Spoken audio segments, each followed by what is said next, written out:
I've been waiting on this album for 4 years, man. Ever since Hemlock Ernst made his rap debut, I guess, on the album So the Flies Don't Come, which is by the rapper Milo. He came through with a verse so good that was possibly the best on the whole album, and it got me so hyped for hearing any more music coming from him in a solo capacity. And in case you don't know, Hemlock Ernst is actually the pseudonym of Samuel T. Herring, who is the member of Future Islands. Yes, the guy that is in the synth pop band Future Islands is also a rapper. And having now heard this album, I'm only now really inclined to say that Samuel T. Herring might be one of the most talented artists around right now, because not only can he make some great music with Future Islands, sure, not every album they've put out has been great, but they've definitely got a catalogue of singles over the years that have been phenomenal.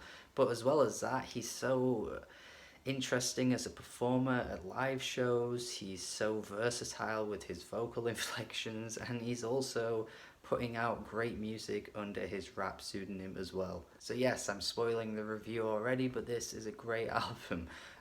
Kenny Segal on production here. Kenny Segal has been killing it over the past however many years, working with Milo, who I've already mentioned, Billy Woods as well, on what might be the most beloved Billy Woods album to date, by the way, Hiding Places, working also with Open Mike Eagle, Bus Driver. It's an indie backpacker's wet dream of a producer here. And once again, killing it with production here, which might be some of his best to date. For me anyway, I think there are so many great beats on this album. The track Messy having one of the best sample uses on the whole thing. The track Down having such a sporadic beat that fits Hemlock's really speedy delivery on this track. He's really flowing like crazy on this one. Whereas it's not something we hear across the entire album, even though this was a lead single leading up to the album.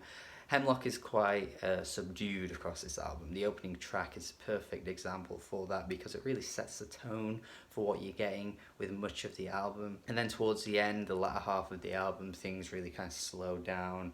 Hemlock's delivery is almost like spoken word-ish at points. And it really matches his lyrical themes as well, because it is a very reflective album. Hemlock across this whole thing is just really touching on his childhood, touching on where he is now, his mental health and stuff like that. And he does it in a really interesting way. There's so much vivid imagery that he paints with a lot of his words. Even if at times he goes on mini tangents, that kind of feels like he's not really being as specific as he could be. But even when you do kind of sit down and take the time to read into what he's saying, you do start to learn and pick up things and realize that there's some really nice poetry across this entire album. I have already mentioned as well how versatile of a vocalist he is, and you hear it on tracks like North to South 2, which here he's, doing some really nice mellow rap verses, but then once you get to the hook, you're getting a bit of that Future Islands type stuff that he would always do on their albums.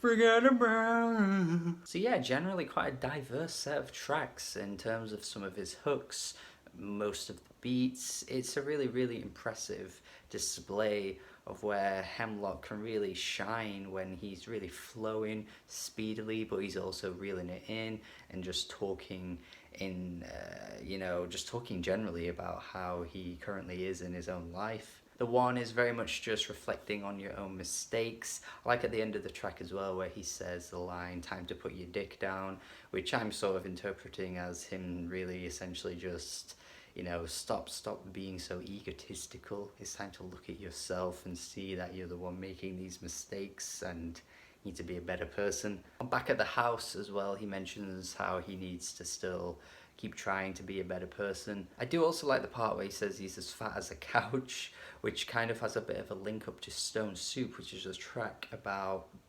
how when he was younger, he's reflecting on the life he was living and the life he's currently living now and how things are way different. There's a little bit where he's reminiscing on the types of food he used to eat when he was younger, and then he goes on to say about how it's all just Dominoes now, which kind of makes that little reference to being as fat as a couch. Maybe he's just not eating the same way, which is contributing to his mental health, which is kind of like a cycle of eating badly, bad mental state or bad mental state, so you eat badly. There are other tracks though where he's a little bit more abstract with his lyrics, as I've already mentioned. Like sometimes he kind of goes off on a bit of tangents and stuff.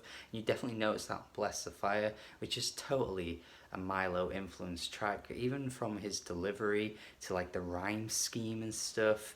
It just is just totally something you'd get from Who Told You to Think, which is Milo's 2017 album. And it's still a good track, but I definitely prefer it more when he's a bit more focused and honing in his lyrics, because he just comes out as way more earnest and genuine, I think. Like how he's talking about losing friends on the closing track, Less Unsettled, which very much ends the album in a way you'd expect this type of album to end, with it being so somber and slow. It makes a little link to Addicted Youth as well, which kind of made me wonder what that track actually really meant. Maybe it was, you know, being addicted to drugs in his youth, because here he makes a little callback to that, and he's talking about how he's lost his friends Eric and Jim. And on the track Addicted Youth, he says the line, you know, some people never make it out, some people never make it round. Talking about the friends that he's lost, it could be substance abuse, but in fact it could be something entirely different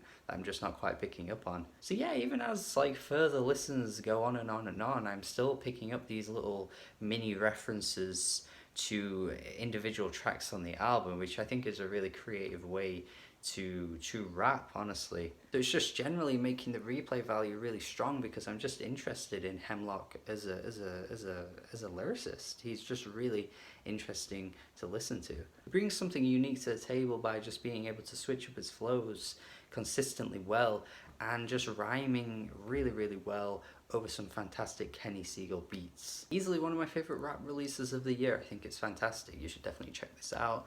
If you're a fan of like Open Mike Eagle, Billy Woods, Milo, Bus Driver, any of those indie rappers, and you listen to this and you couldn't really get into it, I'd be very surprised. Like, there's no reason why you couldn't enjoy this and also enjoy those as well. If anything, it's better than some of the albums some of those artists have released thus far, in my opinion. But hey, that's just how I feel. I'm gonna go 8 out of 10. I think it's a great album. Definitely be checking this out if you're a hip hop head. So many great, memorable refrains across this thing. So many great beats. Just check it out. It's a great thing here. Let me know what you think if you've heard it already. Thank you for watching my review. Hope you have a good day. Have a good day. And yeah, goodbye. Yay, subscribe.